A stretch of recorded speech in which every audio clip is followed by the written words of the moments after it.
Jadi memang untuk PP Living Law ini udah diatur di dalam Peraturan Pemerintah Nomor 55 Tahun 2025 gitu ya, tentang kriteria dan tata cara penetapan hukum yang hidup dalam masyarakat. Agak tergelitik pemikiran saya.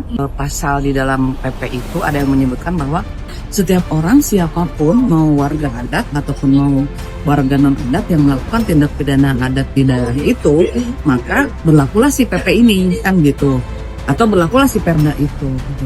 Padahal kan bisa jadi ada perbuatan yang dilakukan tetapi bukan di daerah itu, tetapi tindak pidana adat gitu. Sehingga menurut saya sih seharusnya peraturannya dilengkapi dengan misalnya subjek tindak pidana adat itu adalah bisa dua, bisa warga adat, bisa warga non adat.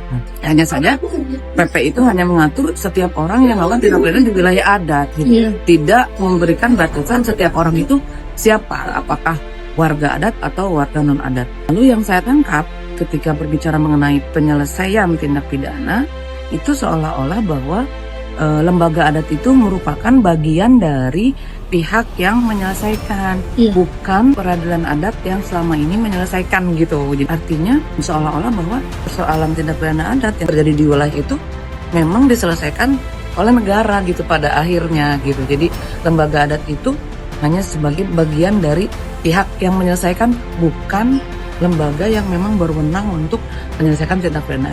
Saya sih khawatir pelaksanaannya nanti malah menggerus eksistensi dari peradilan adat dan juga sistem hukum adatnya itu sendiri. Artinya semua sistem hukum adat ini yang selama ini hidup, kemudian sekarang harus mengikuti hukumnya negara gitu.